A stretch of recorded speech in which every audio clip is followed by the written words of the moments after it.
views and opinions expressed in this program are those of the participants and do not necessarily reflect the views of BronxNet or the program underwriters.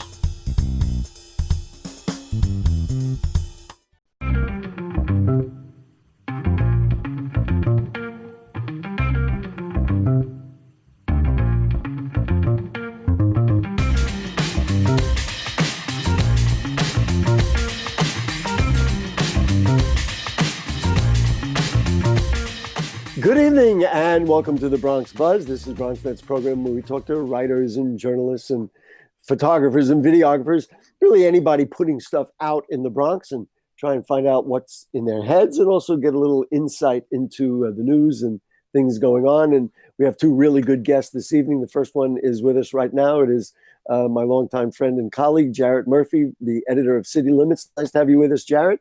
Good to be back, Gary. Thanks for having me. Last time we saw you, we had our guitars. You had your bass out. I had pulled out my guitar. So before we get into the hard news, Home Remedy is still going on. What's that all about? It is, yeah. It's a virtual open mic. We began the first week that the pandemic really hit New York City. I think it was March 19th. And it's a bunch of folks that I knew from Make Music New York, an actual live concert we had for a few years in Fort Independence Park, and before that, Oval Park. We began with 7 or 8 acts. We've had 15 or 20 some weeks. We're going into week 14. This actually will be our last Thursday night performance, and then we'll wrap up at least this season of Home Remedy on Sunday when Make Music New York will have a virtual performance. They traditionally do that on the day of summer solstice. So yeah, it's been an amazing collection of people, some terrific acts, and you really got to feel the community that music can provide. So I'm really glad we did it. Well, I thought that this was going to be the good news part, but what? It's ending? What? How could that be? It's a special thing we did for the period of separation, and now the city's starting to get back together, and so we want to, get back into the regular life, but we'll always have that experience. We'll always have the music. So, all right, fair enough. All right, let's get right to it now. Now the hard stuff. And I'm probably going to ask you essentially the same question that's in the headline of your City Limits story, which actually was a pool of reporters who did the story. How widespread was violence on New York nights of unrest? So I'm going to ask you the question: How widespread was it? Of course, in the Bronx, we saw Fordham Road and the emotional difficulty of just watching that come apart. And everybody saw Burnside Avenue. There were other parts of the concourse. But why don't you give us perspective on the city, and then we'll zoom into the Bronx. Well, what led me to do the article, for the team to do the article, was that this impression was being put out to the world that New York City was in flames. The Bronx was burning again. We were back to the 1970s. All those stereotypes and images were being conjured up. And that just didn't match with reality. As you said, we did have property destruction on Fordham Road, I think 27 stores there, but many more on Burnside Avenue. And in Manhattan, there were certainly pockets of real unrest and property destruction in Midtown and other areas like that. But the broad swath of the city did not see that. And almost everywhere saw more peaceful protest than they did property destruction. That's not to minimize what happened. It obviously is a concern. It's wrong to destroy property. It's wrong to steal stuff. It's certainly true that had nothing to do with the peaceful protests. That was, as the Bronx Borough President Ruben Diaz Jr. put it, a coordinated criminal activity, people who basically worked as teams to loot these stores. And it has to be separated in the statistics from the fact that in a big city like this, on every night, there are some stores that get broken into or damaged. And so some of the numbers might soak up some of that kind of baseline activity. But basically just the idea that there was unrest in the city, but it was confined to a relatively small number of areas. Most of New York was peaceful, even places that had quite a bit of protest. Just in terms of that, and we're playing really with two things. One is, the impression and the impression of the world and the impression that the media gives. Of course, the media, and in this way, I don't quite fault the media, that their responsibility is to show when there is crime or unrest. But then you do get the sense, oh my goodness, everything is a mess. And again, just like what you said, not to minimize what happened to store owners, and it's all been terrible. Can you, is there a number or a way to characterize the size of what happened? So we surveyed all 59 community boards. We probably heard from, I would say, 25 or 26. And I think that maybe 6 or 7 reported some significant unrest and property destruction. A couple others, an isolated incident here or there.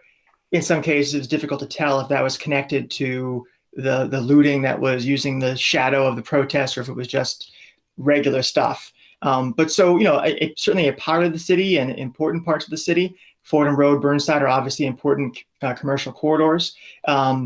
But it wasn't the city was never sort of teetering on the brink of collapse. It wasn't chaos. Most of the city was conducting itself as normally as we have been in this period of social distancing. I think that's part of why we wanted to do this, is that, normally we'd be out and about, people would be seeing the city on their way to work or their way to bring their kids to school and their way to the gym. But because we're also isolated, we're really dependent on the media to give us a picture, not just of what's happening in parts of the city, but the whole entire city. And that's why I was a little worried about this kind of broad brush, that I was missing the fact that, life was going on normally. Again, not to minimize what did happen in some places. It's really important to talk about when bad things happen in part of the city. We're all connected. I remember Hurricane Sandy up here in the Bronx. We were untouched. I got a week to work from home and rode my bike to the Rockaways and realized it was a disaster there. And that was certainly a big story and worth talking about. But the context is really, really important. So looking through your report, and it reflects exactly what you said. So really, Community Board 5 was hit here in the Bronx with Fordham Road and Burnside. Community Boards 3, 6, and 9 said they didn't receive reports either of protests or looting. And then 4, 11, and 12 may have had protests but didn't have lootings. I guess it brings up a question which you alluded to, and I know I feel very strongly about it, that these, and I can't get into the criminal mind, what would inspire people to think like, wow, now we have an excuse, so it's okay to do something like that. I just can't get my arms around it. Maybe it's having grown up being a lawful person, or I don't know what it is. I think it's really about the fact that there's a small percentage of the population that steals things for profit. Probably a very, very small number of people do that. I really don't think that for many people this was an act of social rebellion. I think, and I can't speak for everyone, for those who actually were stealing things in large numbers, this obviously had a different motivation. And I think, frankly, it's entrepreneurial. It's obviously not the traditional marketplace, but at a time when police are distracted, when they're trying to police large demonstrations, when they're guarding Central Business District against looting or other unrest, that's a time to strike. It's a time for some opportunity, and there are folks to take advantage of it. This happens in any kind of situation of human stress, Gary. You see a lot of altruism, people going beyond the call to do good things. Usually that's the biggest part of the story. And then some people who take advantage of it to do the opposite. That's just a sad part of life, but it's not unique to the Bronx or to this particular time. And I want to embellish that thought just a little bit. Let's be fair. It would be hard to deny that there is an aspect of people, number one, being cooped up, and number two, realizing it's my community that's getting abused. I have needs that are not getting met. There is a sense of, a glass ceiling on my ability to be able to earn money and do all that kind of thing. And so this is my, a crime of opportunity, as it were. In other words, this is my chance, and people are and so in that way, not that I'm forgiving it, but I'm at least understanding a criminal mind based on the same prejudices that people are protesting against. Do you feel something like that? I don't know. I mean, I think that probably is true in some cases. I don't know if it describes the looter writ large. I do remember back in the 90s when the LA riots occurred, the riots after the Rodney King verdict, the most popular item that was looted was baby diapers. The pictures were of people taking stereos and sneakers and things like that, but it was a very basic need, a very expensive need that parents deal with that was stolen most often. I think the vast majority of people who hit those barriers don't do anything like that. So I don't know how much it explains it. I think there are criminal elements in every community, and there's probably a criminal element in every person. I know I've committed crimes. I'm sure you're unblemished, Gary, but most of us have one. We're recording this, right? This.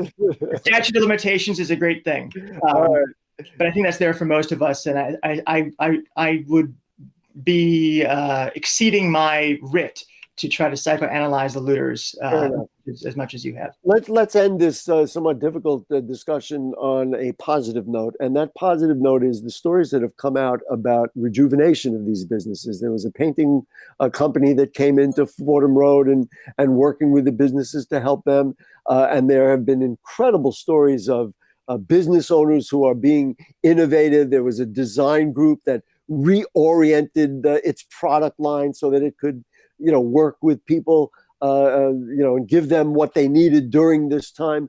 I'm uplifted by that. The fact that people came out the next morning with brooms and working with store owners. I'm hoping that through this terrible madness we're living through, that this becomes one of the nice results that happens. Why don't you at least comment on that? It's hard to ignore that that's there.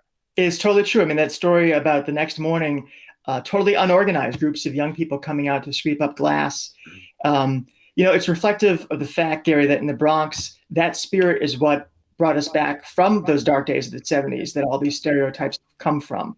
The days of total abandonment, of fiscal retrenchment, of the fires, heroin, all those threats, communities coming together to take ownership, even though many of them don't have property ownership in their areas, is part of the reason the Bronx is still here. And it's obviously alive and well. And I think that's a great, great thing. Nos Quedamos would be, I guess the classic icon of that we stay. We're going to stay and siempre, yes, always. Yes, absolutely. Jarrett Murphy, thank you and all your colleagues for doing that. To me, conceptually, it was a good story, but it underscores why city limits is so important to all of us in the city, because you're going one step beyond, so to speak. We try. And we hope the next time will be really great news about all these businesses getting up to speed, and we're all staying and working hard. Thank you so much for your fine work, and we'll see you around next time. Take care. Thanks, Gary. Great. Jarrett Murphy from City Limits, and we'll be right back. We're going to talk to a reporter who was and now is back with the Riverdale Press. Don't go away.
Okay, back with you on the Bronx Buzz, and we say hello to an old friend, Anthony Capote, who is now back with the Riverdale Press. Nice to see you, Anthony. What's going on? Where you been? Thanks for having me, Gary. As always, I stopped working at the press because I took on I started a PhD program in sociology about 3 years ago. So I was working through my coursework, and I actually just finished coursework, and I am working on my doctoral exam in September. And once I'm done with that, I become what they call ABD, all but dissertation. So once I was done with coursework, I had an itch to come back to journalism and do some good old fashioned reporting. And I got lucky that Michael Hinman at the Riverdale Press gave me a call and just let me know that they needed someone to come on and cover COVID-19 and, just sort of like beef up that coverage a little bit. And once I started doing that, about a week and a half in is when we started, experiencing protests and demonstrations all over the city. And I sort of really quickly picked that up as my beat too. So I guess now I'm the COVID-19 and police correspondent for the Riverdale Press. Oh, so you have all the little stories. Yeah, exactly. I guess suggested in what you were saying is a sense of I kind of couldn't stay away, even though I know you love the work that you're doing. Mhm. Did you miss it? Did you get a feeling like, gee, I'd like to get out there and report a little bit? Yeah, it's interesting because it's a different pace, right? Especially like right now, I'm doing this and I'm teaching an online class at the same time, and it's funny how just like the pacing and the scheduling and time management is totally different. But there's something about just like boots on the ground, as close as we can get to boots on the ground right now. But Right.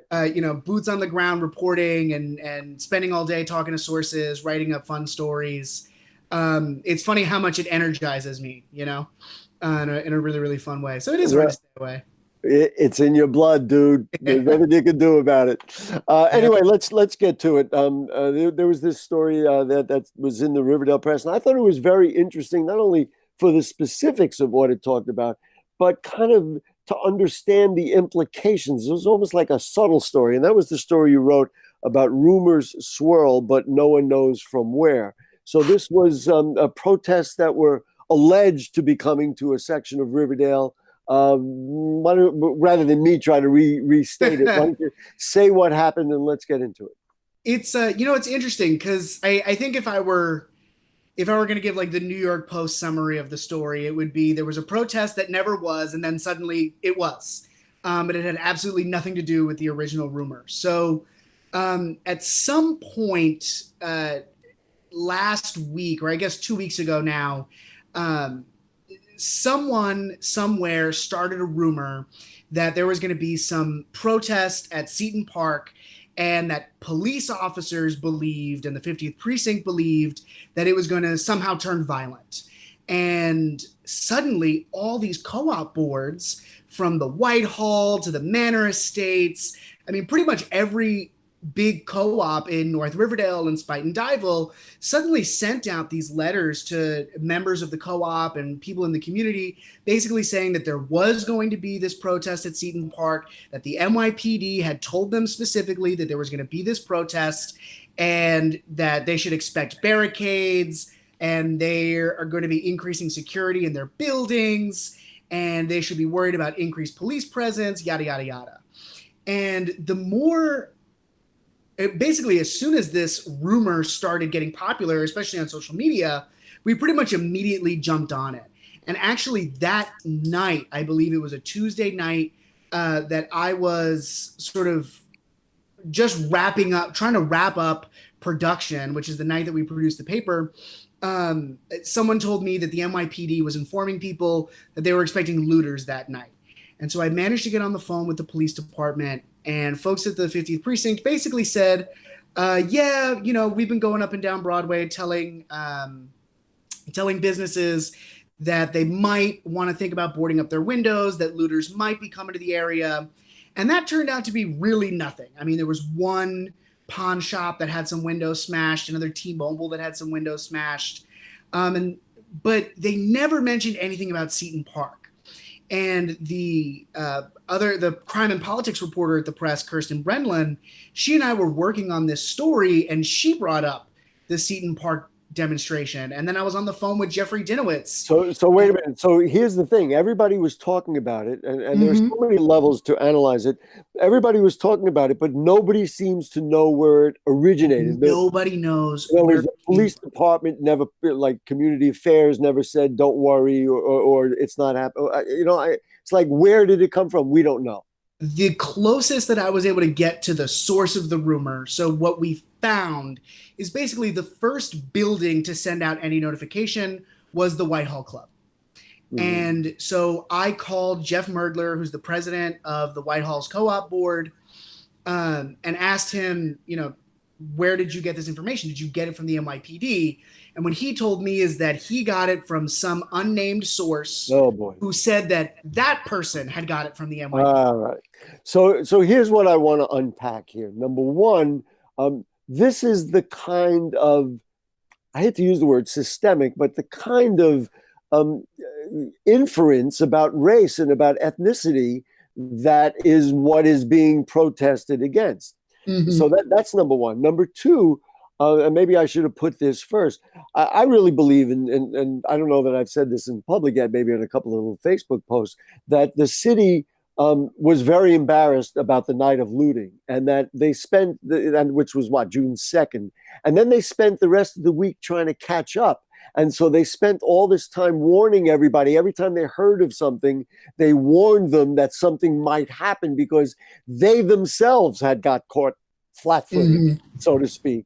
And then I'll conclude with this, and then you can give me your impression. I attended the rally protest that was in Van Cortlandt Park and the parade grounds a few days later.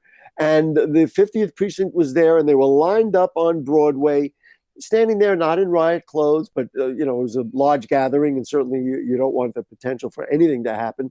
And they were very peaceful. I know the commander was there, and I saw him. He was kind of looking out over the crowd, and everything was fine. And then, of course, in the middle of that was that horrible incident in the South Bronx where I believe the police overreacted. There are some very terrible anecdotes. So I believe those two things were at work. Number one, this notion of suspicion and race, and that it's them coming to our community to create crime.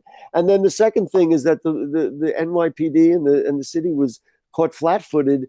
And so they were just warning everybody about everything because they were just scared without a real understanding of who was of what the issues were. So that's my own analysis, and I'm curious what you think of any of that. I think a big part of it, and what bothers me the most about the whole thing is sort of everybody at the 50th precinct insists that they didn't tell anybody that there was ever going to be a protest at Seton Park. And I think a big part of the issue is really there are two problems. The first is how quickly people were to just get really, truly horrified that some people of color were going to come to their neighborhood and start protesting and start rioting. This is so disturbing, Anthony, I have to tell you, especially when if you understand the movement and you understand the people who are really doing it, it has nothing to do with rioting. It's more protest, and they're using their leaders, their iconic leaders are people who did peaceful protests. Go ahead, I'm sorry. Yeah, and you're absolutely right. And I quoted one local activist who basically said, if you look at these calls that went out from the co-op boards, they were all sort of warning people that their cars were going to get broken into and that people were going to try to break into the building. And it's all just a lot of dog whistle politics about telling people to be afraid of people of color just sort of demanding justice. On the other end, I think a big part of the concern, at least for why the NYPD wanted to sort of play catch up, like you were saying. I think a big factor that plays into that is it was easier in the moment for Mayor de Blasio and the NYPD to warn people about looting, warn people about violence, and because get them thinking I have to interject. Yeah, because they didn't do it the first time, and they got caught. I wish I didn't have to come back to that, but I do have to come. That's the way I feel about it. Yeah. Well, thank you so much for writing that. Let's we have a moment. Let's talk about one other story that you wrote, and the headline was "New Biz Normal is coming, but what will it look like?" I think we're all curious as to the shape of our businesses. Phase 2, apparently in New York, is going to be Monday night. We got about a minute, so tell me a little bit about what your perception is of where we're going to be. I don't know, a month from now, 2 months from now. I don't know where we're going to be a month from now, but what I can tell you is that whatever the new normal is, once we really get into businesses that have been shuttered for the past 3 months trying to reopen, the one word I think that we can think about is expensive. Just implementing the social distancing guidelines that are necessary to keep people safe is going to add a lot to the cost of doing business. Not to mention that it's going to limit the number of customers. So if on a Friday or Saturday night, a restaurant could have jammed the place, with people, now they're not going to be able to have maybe half of what they would have had. And that means less money for them. Yeah.